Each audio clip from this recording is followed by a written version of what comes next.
Ravi to read the seven realities and then we continue the journey. Ravi, are you able to see the screen? Are you comfortable doing that? Yeah. Either way, I have a book and read, or I can read. Yeah, I have it on Yeah. screen. Jai Baba. Avatar Meher Baba Ki Jai. The seven realities: existence, love, sacrifice, renunciation, knowledge, control, and surrender.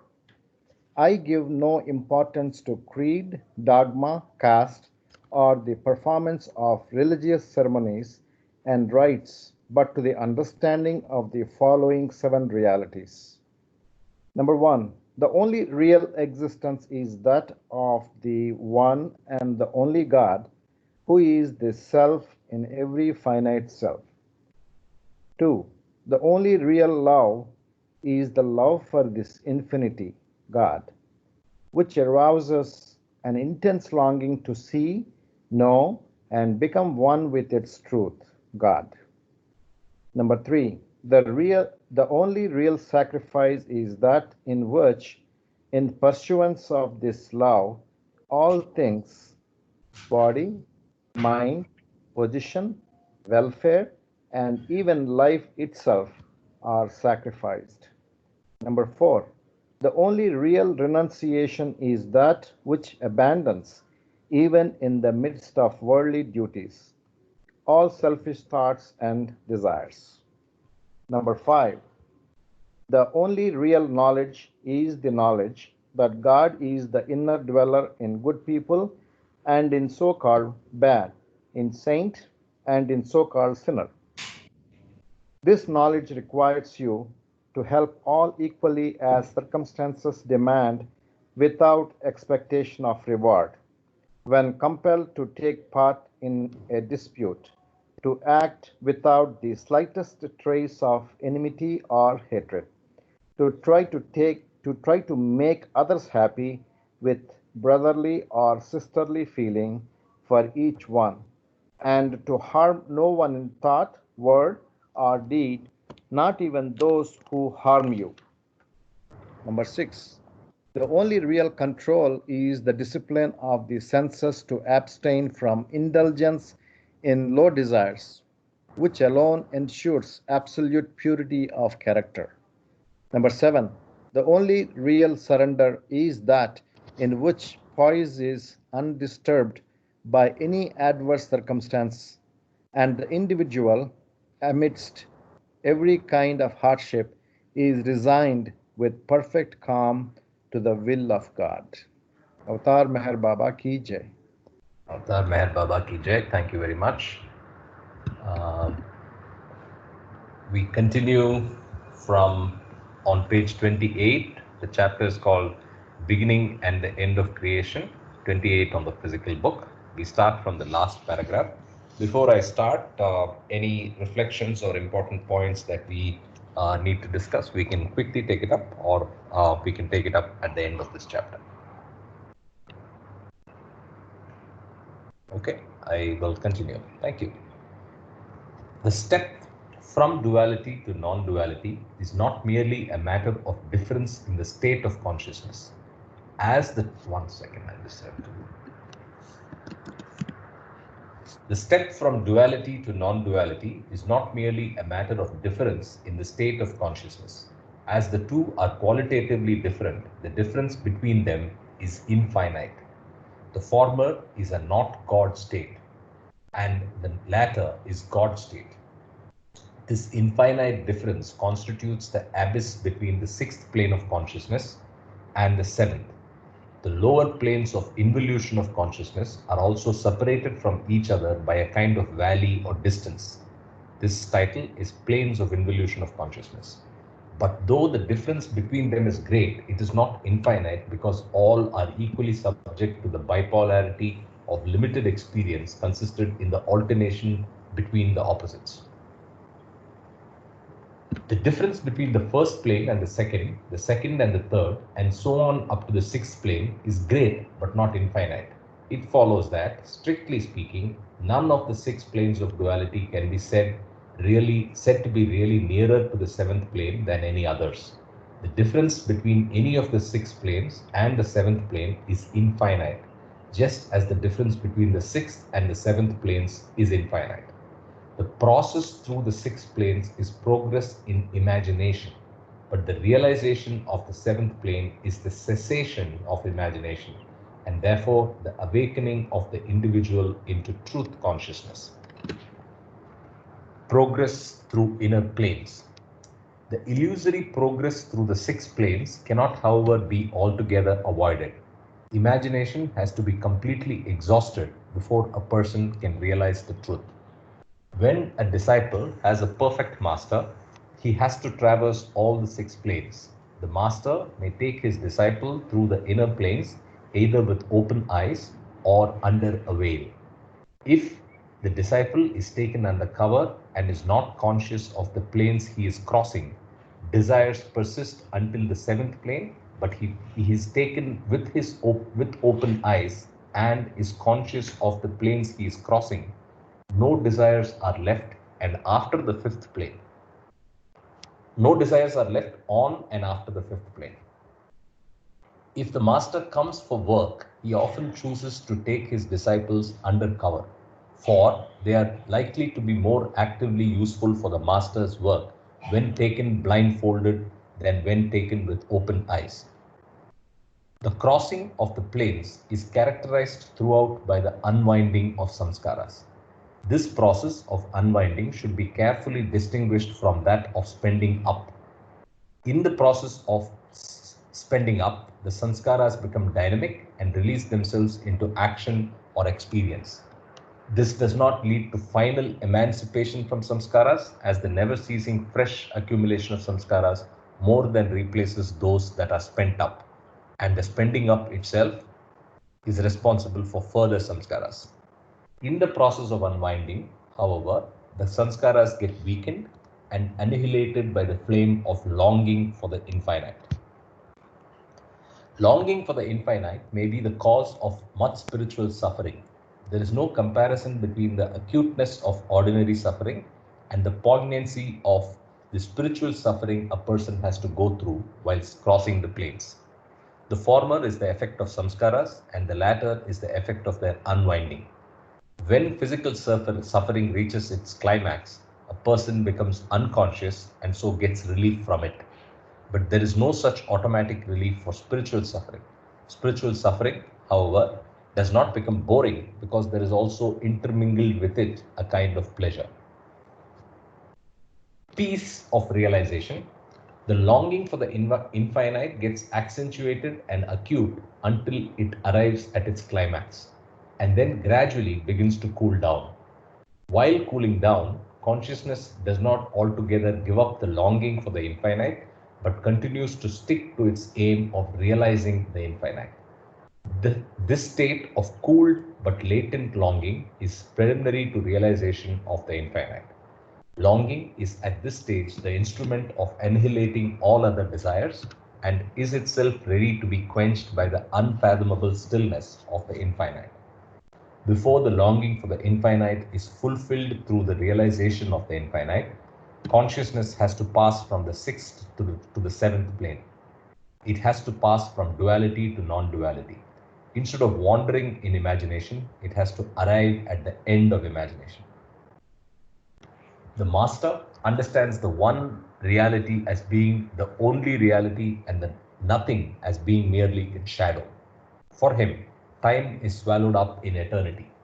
As he has realized the timeless aspect of reality, he is beyond time and holds within his being both the beginning and the end of time. He remains unmoved by the temporal process consisting of the action and interaction of the many. The ordinary person knows neither the beginning nor the end of creation.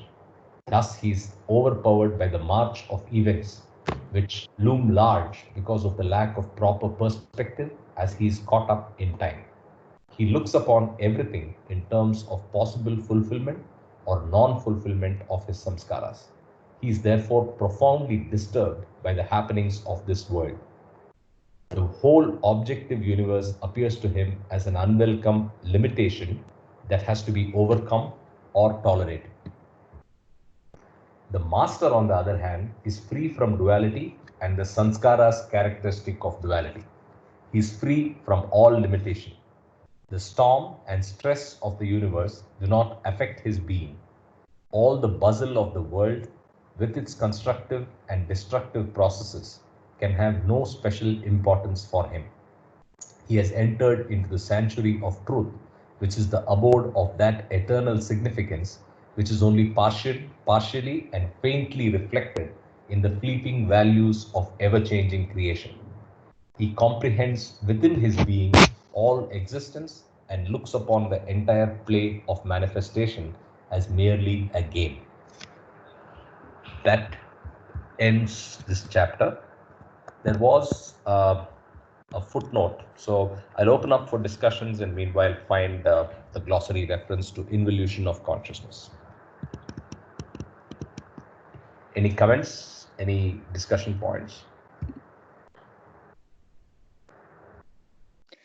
Only beautiful line that I loved was one beautiful line was that Baba could be taking us blindfolded, That Yes. That was a very good message on that. Very reassuring, actually. Jai Baba. So we don't have to worry. Jai Baba. Yeah, thank you.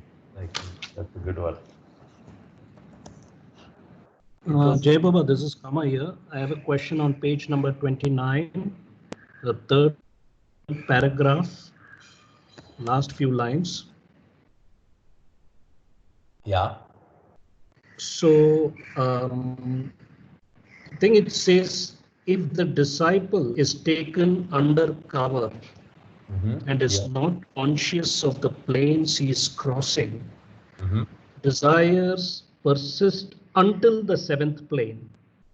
But if he is taken with open eyes and is conscious of the planes he is crossing, no desires are left on and after the fifth plane. So I'm trying to understand, based on what we read in God Speaks, desires persist until the seventh plane. Would it be sixth plane because there are no more desires, because seventh plane is when you get Manonash? Yeah, no. So is that a semantic thing, or is it something that somebody can throw light?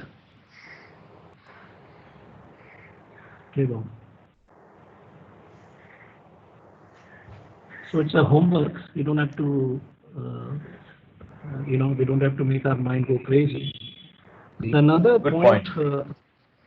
Another point I wanted to make, because I stopped giving any comments because people don't like me talking too much. But I wanted to emphasize here on page 28, the last paragraph, it says, the step from duality to non-duality is not merely a matter of difference in the state of consciousness. And then on page number 30, the same thing is as said, it has to pass, but the longing for the infinite is fulfilled. It's in the third paragraph. Before longing for the infinite is fulfilled, through the realization of the infinite, consciousness has to pass from the sixth to the seventh. It has to pass from duality to non-duality. Instead of wandering in imagination, it has to arrive at the end of imagination. So in a very technical sense, if you remove all those sentimental stuff like love, if you guys remember a famous song by Tina Turner, it said, what's love got to do with it? It's just another second-hand emotion. So something to think about. I believe that, as I said earlier, love is already latent. What we are working on is to go beyond duality, get over duality. God realization is all about the human being who's trying to become God realized, actually trying to go beyond duality. So this is what I have understood from discourses, and God Speaks in a very clinical sense. Kama, I just want to comment on your comment. Sure. We are not going to cross the duality. We cross the duality only when we realize the Paramatma state, when we cross the seventh plane. Until then, we observe the duality, we are aware of the duality, and we stand afar observing the duality. That is my understanding. Jai Baba. I just heard you saying crossing the seventh plane. Did you say sixth No. or seventh? Sixth plane, sorry. Sixth. Sixth plane threshold crossing. And also before that, you commented on 29th, Kamaji, that is until seventh plane. That means before the seventh plane. Okay, so that is persistent Sixth plane. until Oh, okay, the okay. seventh plane. Correct, So correct. which means we have not crossed the it's at the border threshold. Until the seventh plane. That is, there is a threshold between, there is a veil between sixth and seventh. And the veil is removed, then you are in the seventh plane. Everything else becomes illusion. Until seventh plane. That is still the sixth plane. You Including- see, yeah, that's right. Jai Baba. That's a good catch, yeah. Cool. So Here, your 28th point, 28th page, what was you saying? no, I'm just on the 28th page, but I know what you're referring to is here, the progress through the 6 planes. But the realization of the 7th plane is this. No, not this. Which line were you talking about, Kama? Which had the 7th plane reference, and you were, was it in 30? It is said until. Sure. Are you Yeah, talking so about page until 28 this or is 30? fine. If it's until, then it's fine, right? It's because it includes up to and including 6th. No, he's talking about 28th page, Karthik. Okay. Third paragraph. Mm-hmm. Right, Kama, right? Am I wrong? 1, 2, 3, 4.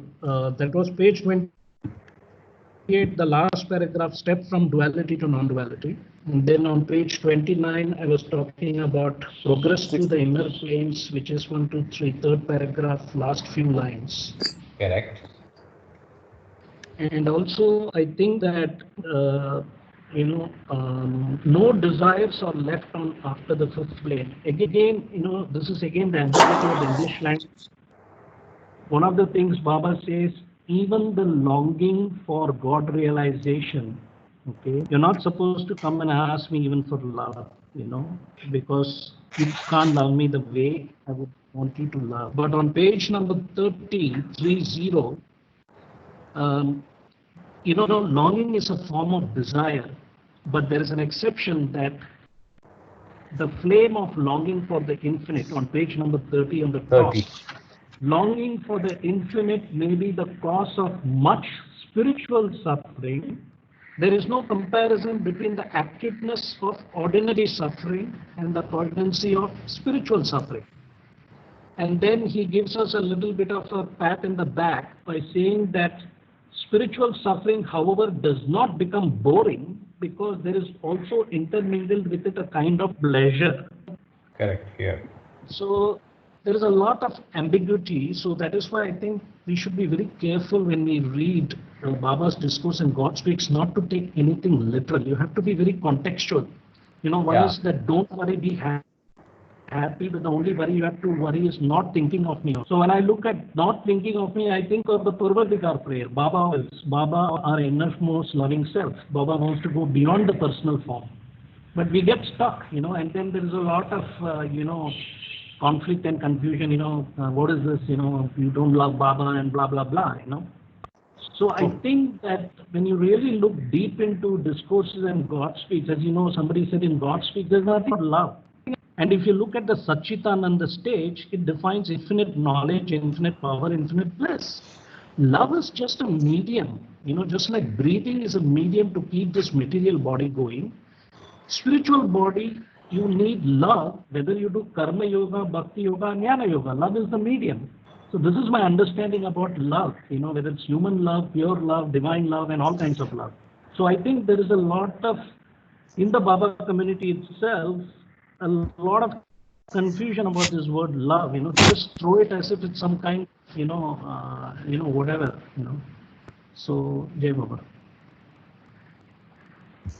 Yeah. So anyway, we'll just quickly read if it's relevant, the involution of consciousness. If it's, I think it'll just be a quick reference. It's not that here. No. It was for Come down. involution of consciousness, planes of consciousness. So you go to planes of consciousness.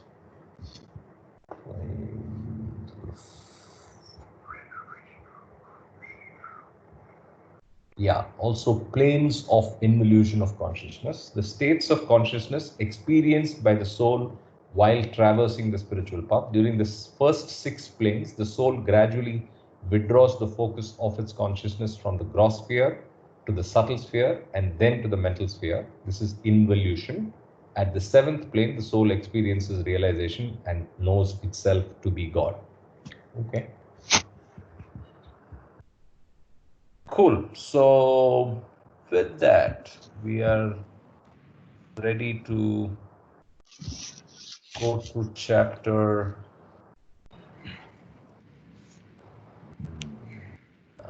So it's we're moving to love, right? Kama? Yeah, right, correct. Yeah, so 131. I just wanted to add one more thing about what you just, the glossary. In page 29, where he talks about the different planes, 1st to 2nd and 7th plane. So Baba in God Speaks has mentioned that the evolution is false illusion. Evolution and reincarnation is false illusion. And the involution process from 1st plane to 6th plane is real illusion. So false illusion plus real illusion is equal to 0. So this is something he has mentioned in God Speaks, is probably in the glossary or in the main, So just to add to what we have read. Okay, Baba. Great. Cool. So we now come to Kama's favorite topic, love. Love chapter is on the physical book. It's 110. I thought I was provoking Kama to react. So. Love. Sorry? No, I said I'm coming to Kama's favorite topic. Then I was trying to provoke you. Yeah. What has love got to do with it? It's only ego, buddy.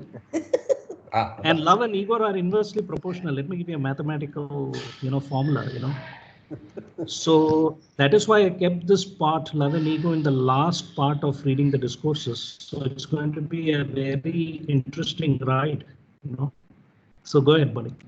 Yeah. All right. So let's go to 110 on the physical book. Love pervades the universe. Life and love are inseparable from each other. Where there is life, there is love. Even the most rudimentary consciousness is always trying to burst out of its limitations and experience some kind of unity with other forms. Though each form is separate from other forms, in reality they are all forms of the same unity of life. The latent sense for this hidden inner reality indirectly makes itself felt even in the world of illusion through the attraction that one form has for another form. Love in inanimate nature. The law of gravitation, which all the planets and the stars are subject to, is in its own way a dim reflection of the love that pervades every part of the universe. Even the forces of repulsion are in truth expressions of love, since things are repelled from each other because they are more powerfully attracted to some other things. Repulsion is a negative consequence of positive attraction.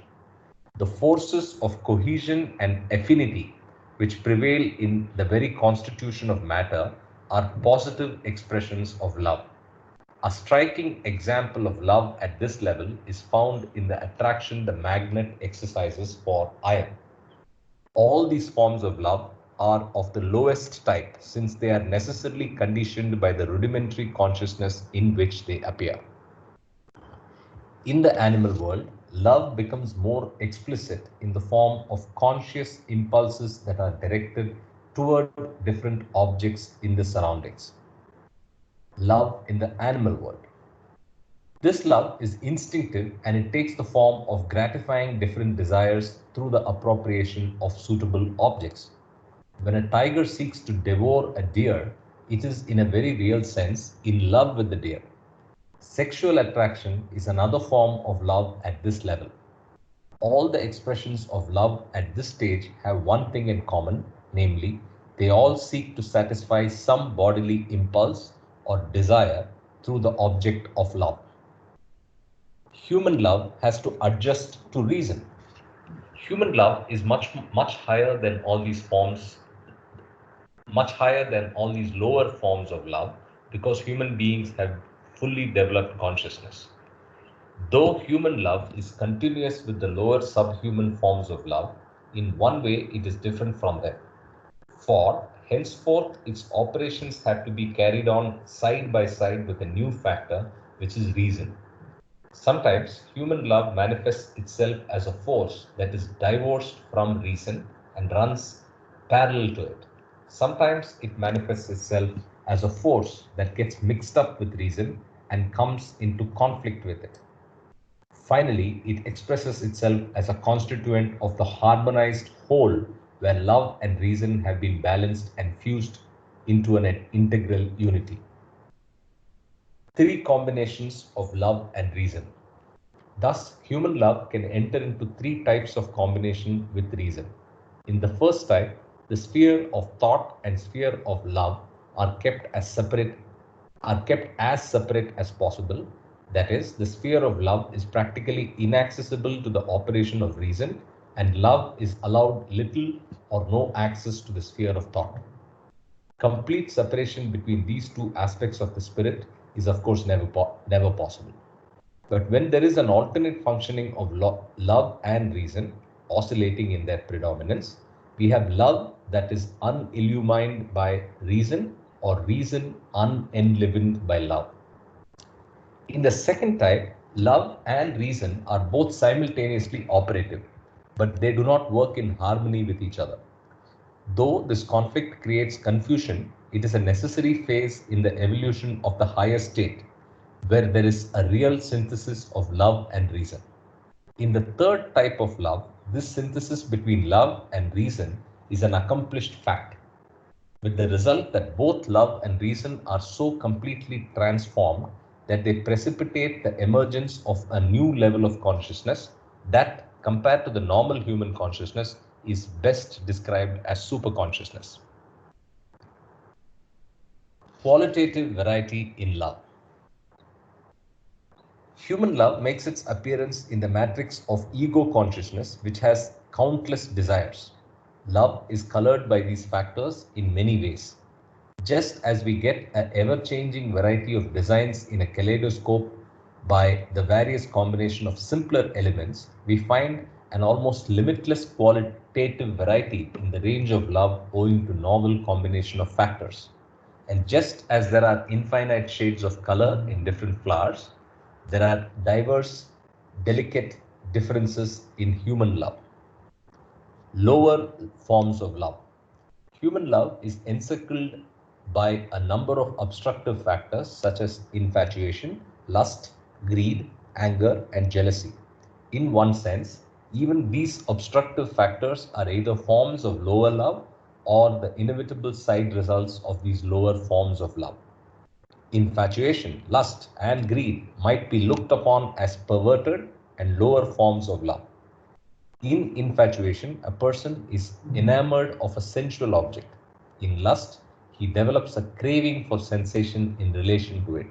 And in greed, he desires to possess it. Of these three forms of lower love, greed has a tendency to extend from the original object to the means of obtaining it. Thus, a person becomes greedy for money or power or fame, which can be instruments for possessing the different objects that are craved. Anger and jealousy come into existence when these lower forms of love are thwarted or threatened to be thwarted. Lower forms of love, enemy of the higher. These lower forms of love obstruct the release of pure love. The stream of love can never become clear and steady until it is disentangled from these limiting and perverting forms of lower love. The lower forms are the enemy of the higher. If the consciousness is caught in the rhythm of the lower, it cannot emancipate itself from the self-created ruts. finding it difficult to get out of them and advance further. Thus, the lower forms of love continue to interfere with the development of the higher form and have to be given up in order to allow for the untrammeled appearance of the higher form of love. Love and infatuation. The emergence of higher love from the shell of lower love is helped by the constant exercise of discrimination. Therefore, love has to be carefully distinguished from the obstructive factors of infatuation, lust, greed, and anger. In infatuation, the person is a passive victim of the spell of conceived attraction for the object. In love, there is an active appreciation of the intrinsic worth of the object of love. Love and lust. Love is also different from lust. In lust, there is reliance upon a sensual object and consequent spiritual subordination of oneself to it, whereas love puts one into direct and coordinate relation with the reality behind the form.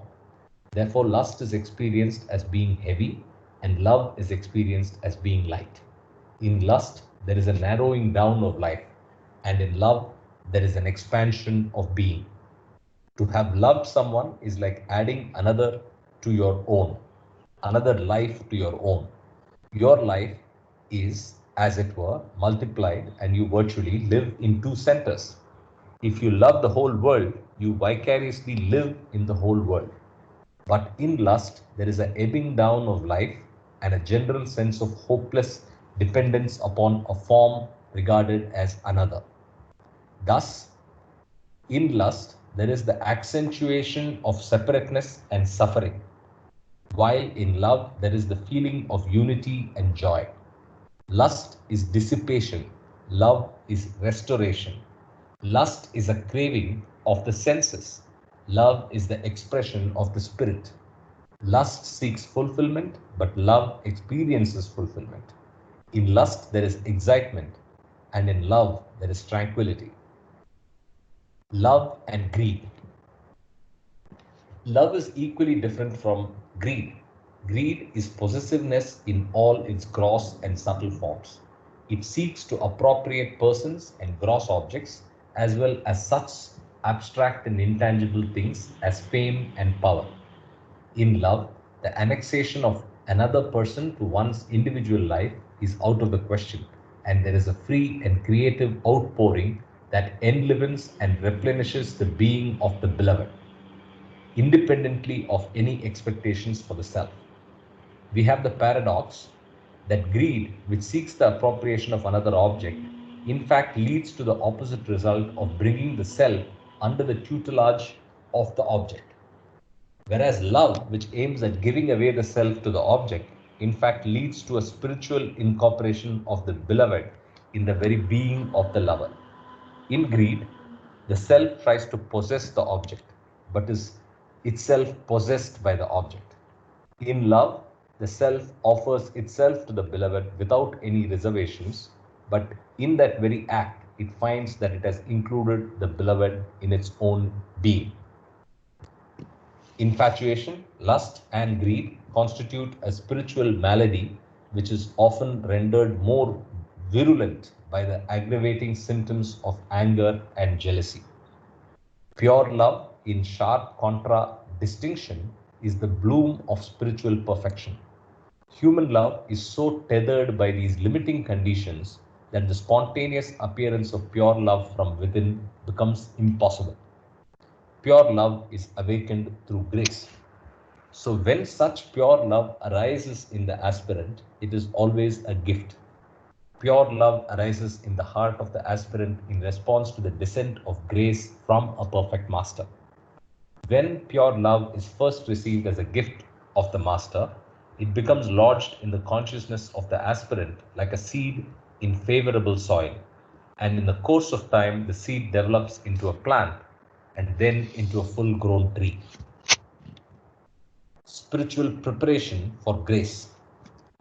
The descent of the grace of the master is conditioned, however, by the preliminary spiritual preparation of the aspirant. This preliminary preparation for grace is never complete until the aspirant has built into his spiritual makeup some divine attributes. For example, when a person avoids backbiting and thinks more of the good points in others than of their bad points, and when he can practice supreme tolerance and desires good for others even at cost to himself, he is ready to receive the grace of the Master. One of the greatest obstacles hindering the spiritual preparation of the aspirant is worry. When, with supreme effort, this obstacle of worry is overcome, a way is paved for the cultivation of the divine attributes that constitute the spiritual preparation of the disciple. As soon as the disciple is ready, the grace of the Master descends. For the Master, who is the ocean of divine love, is always on the lookout for the soul in whom his grace will fructify. Pure love is very rare. The kind of love that is awakened by the grace of the Master is a rare privilege. The mother who is willing to sacrifice all and to die for her child, and the martyr who is prepared to give up his very life for his country are indeed supremely noble, but they have not necessarily tasted this pure love born through the grace of the Master. Even the great yogis who sit in caves and on mountain tops and are completely absorbed in deep samadhi, meditative trance, do not necessarily have this precious love. Pure love, awakened through the grace of the Master, is more valuable than any other stimulus that may be utilized by the aspirant. Such love not only combines in itself the merits of all the disciplines, but excels them in all its efficacy to lead the aspirant to the goal. When this love is born, the aspirant has only one desire, and that is to be united with the divine beloved. Pure love excels all disciplines is the heading. Oops. Sorry. Such withdrawal of consciousness from all other desires leads to infinite purity. Therefore, nothing purifies the aspirant more completely than this love. The aspirant is always willing to offer everything for the divine beloved, and no sacrifice is too difficult for him. All his thoughts are turned away from the self and come to be exclusively centered on the divine beloved.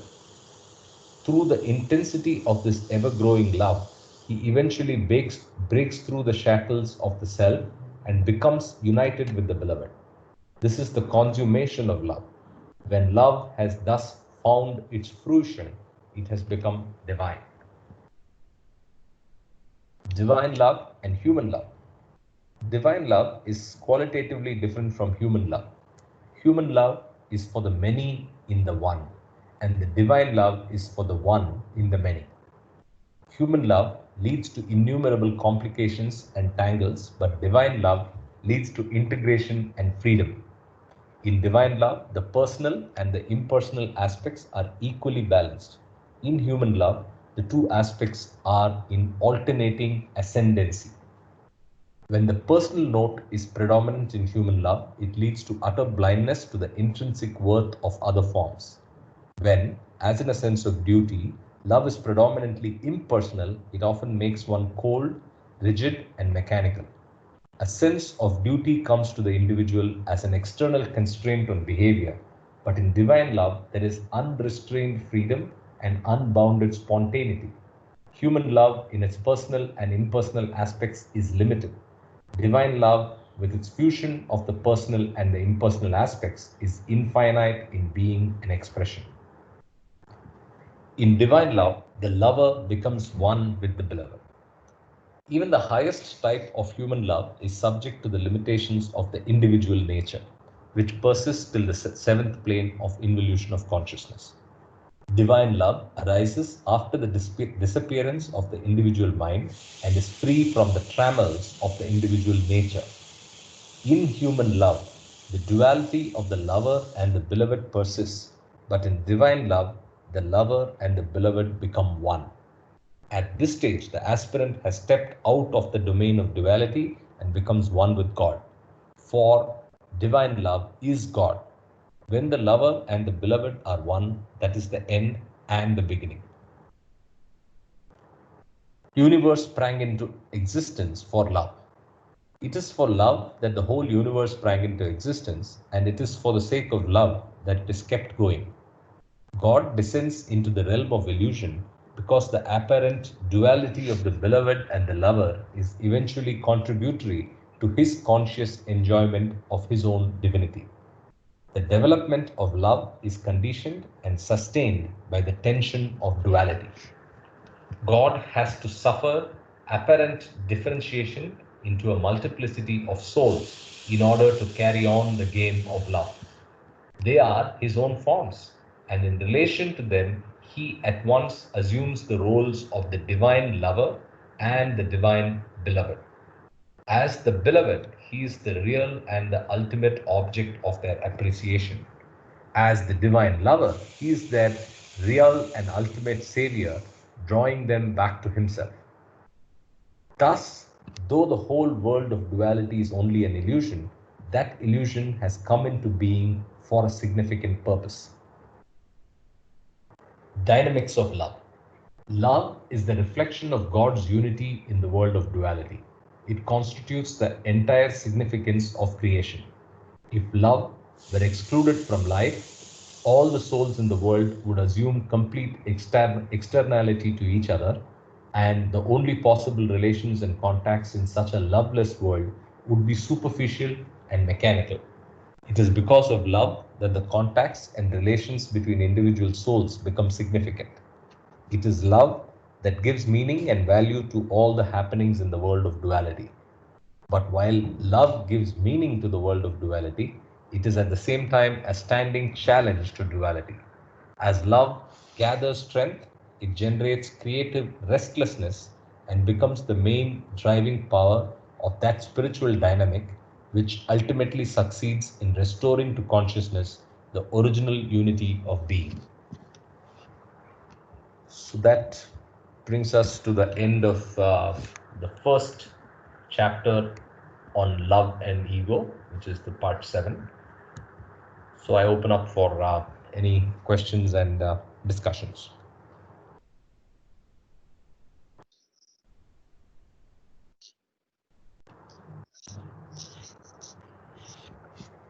We started with the wrong footing, I think. Kama totally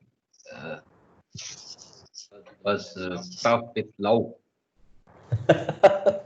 Yeah, that was very purposeful. Purposeful.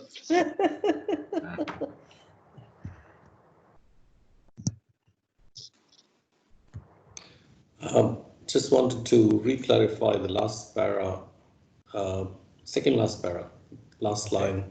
Yeah. Thus, though the whole world of duality is only an illusion, that illusion has come into being for a significant purpose. And this is related to the whim and why the universe was created. And he explains it a bit more earlier, that God descends into the realm of illusion because the apparent duality of beloved and the lover is eventually contributed to his conscious enjoyment of his own divinity. So significant purpose is this or something else which I didn't understand?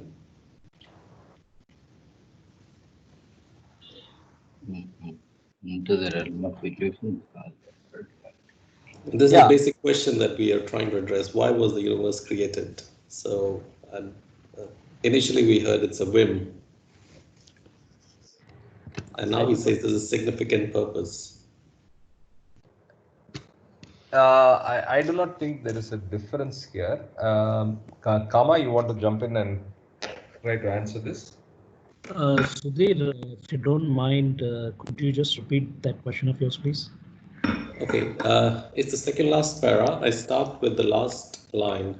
Thus, though the whole world of duality is only an illusion, that illusion has come into being for a significant purpose. So my point is, what is that significant purpose? I think, sorry, go ahead.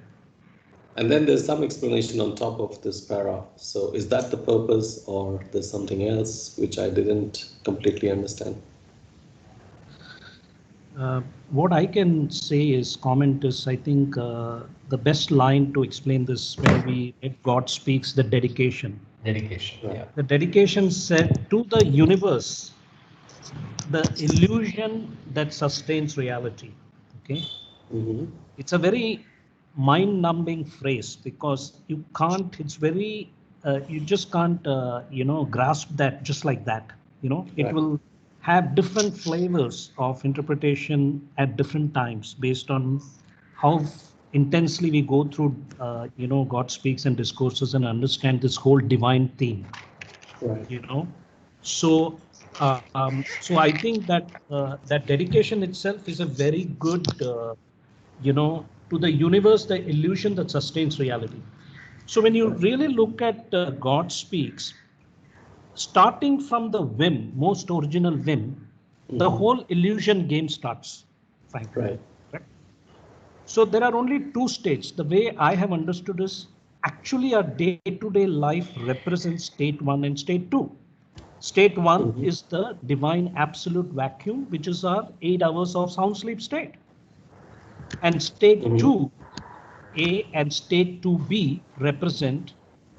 State 2A is the infinite unconsciousness, which is the drop souls going through this whole business of evolution, reincarnation, involution.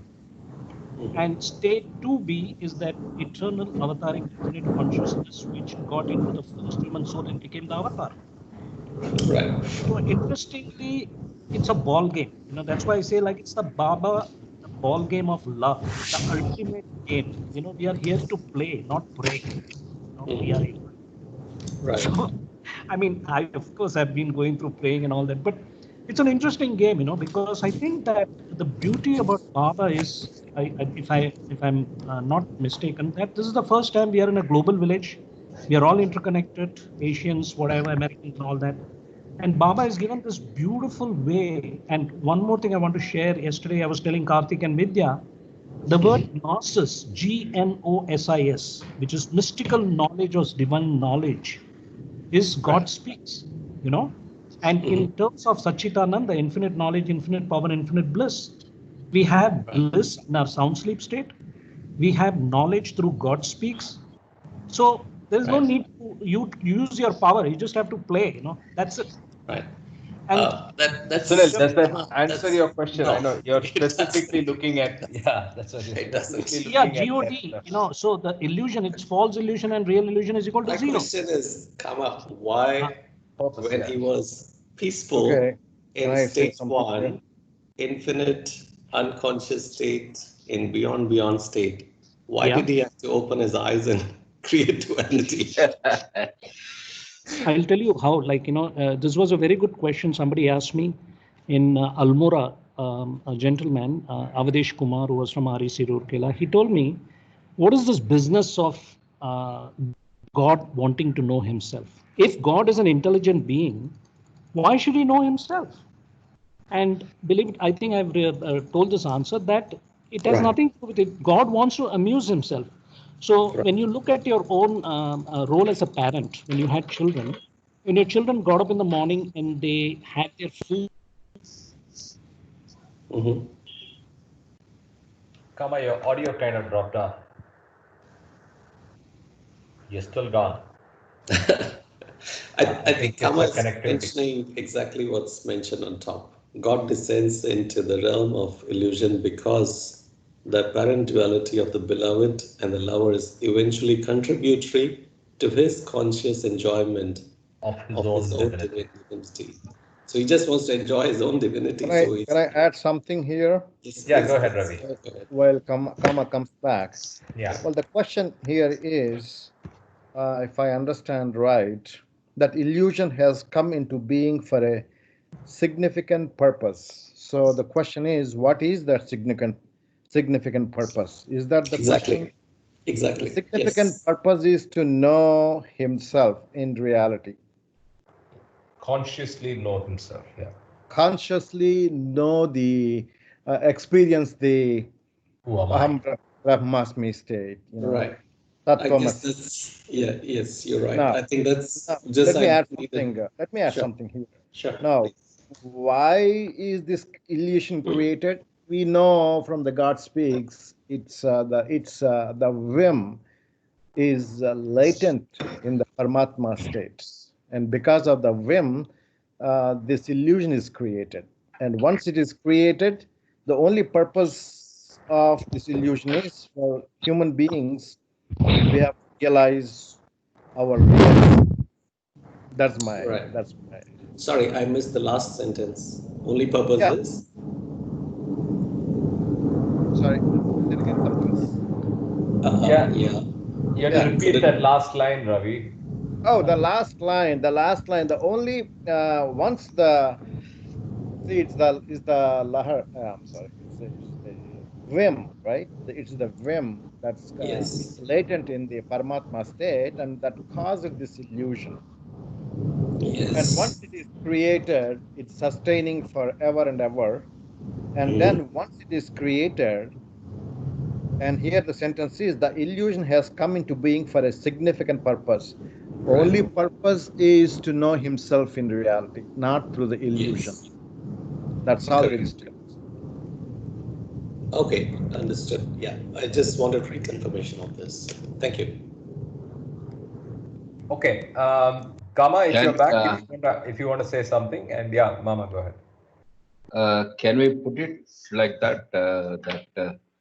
To know himself means all the human beings are made to know themselves initially to be the same as God. That is the purpose of the whole creation. I think. So you create so that they will understand that they are God. Yeah, but then that's not convincing enough from, see, why would like that Avdesh person asked in Dehradun, right? Why go through this whole thing, right? The other thing is I want to consciously know and experience myself. Who am I? And which means that I have to go through the conscious experience of what all the things that I can do, what is my limits, what is my experiences, and so on. So I create this elaborate leela. Who am I is two questions there. One is who is asking. Initially, we think that it is the God who is asking, who am I? Correct. But if you extrapolate that question as I am telling that, I am saying, who am I? The drop zone. Every human being is telling, who am I? So to answer that question, there is a need for this creation.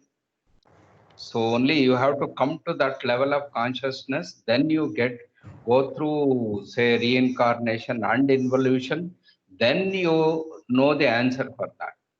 So this is the process for you to know. So the whole creation purpose of it is to make you know that you are God.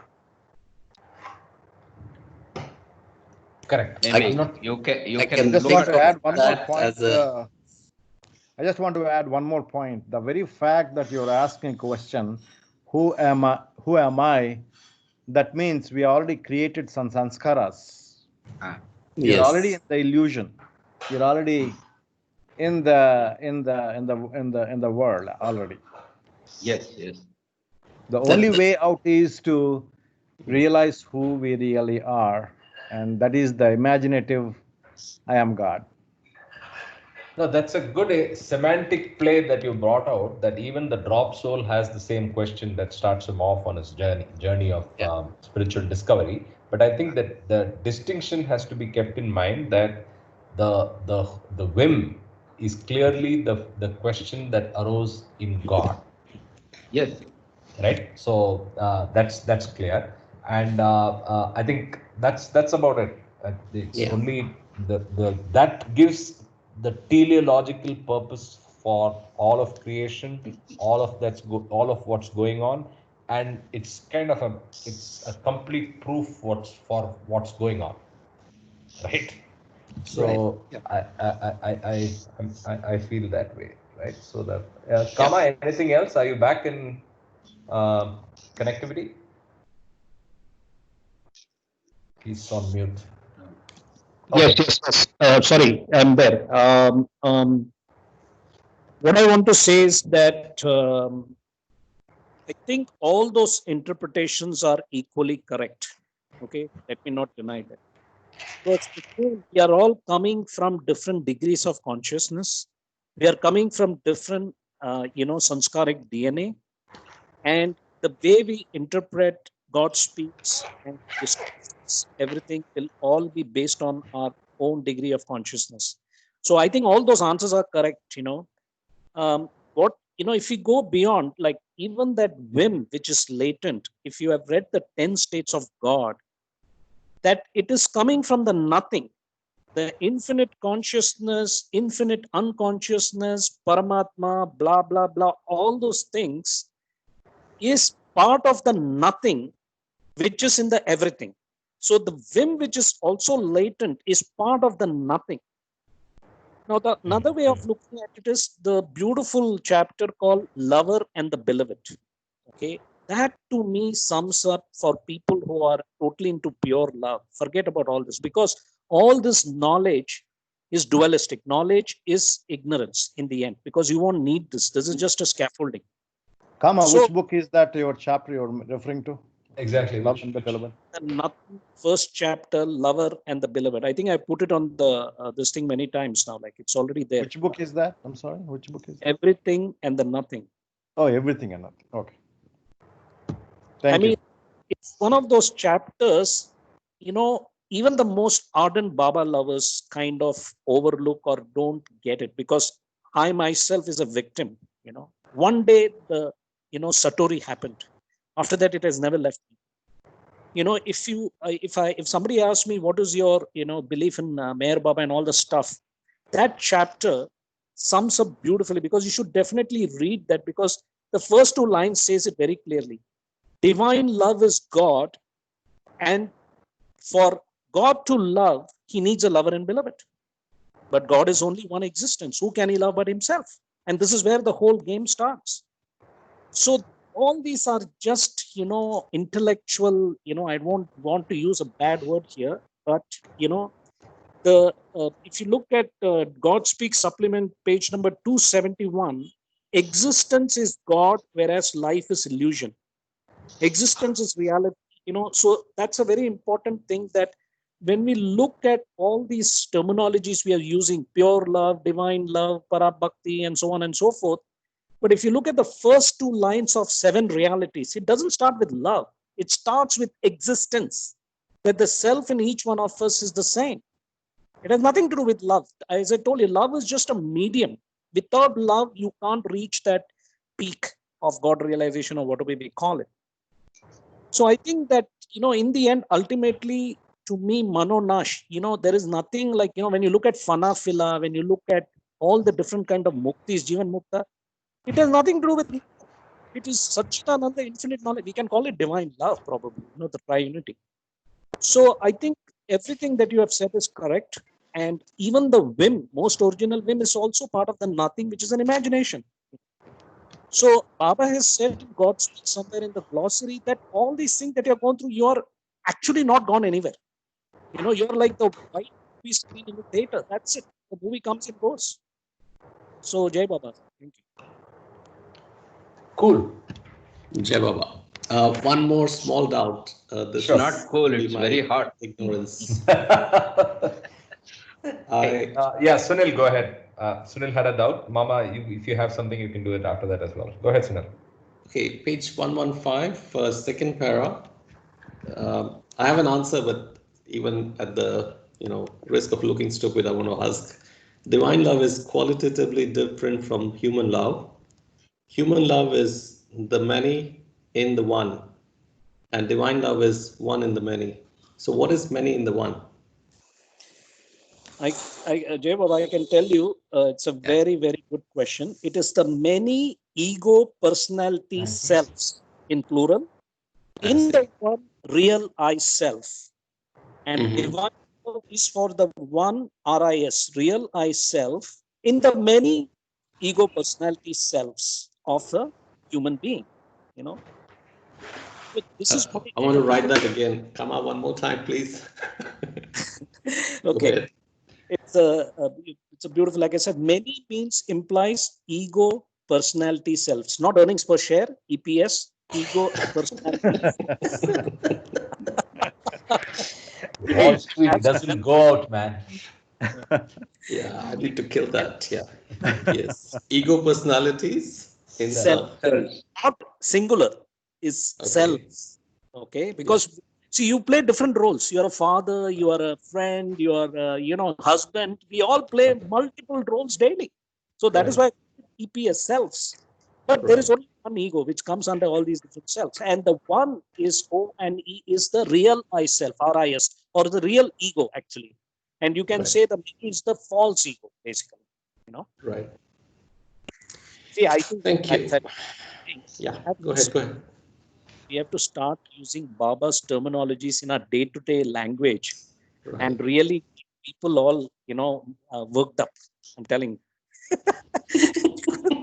No, I think it's going to happen. It's going to take a few more years, but it's going to happen. I was just thinking about exactly what you said now. There's going to be a time when it becomes commonplace to talk like this, but at least amongst ourselves, we should do it. I agree with you.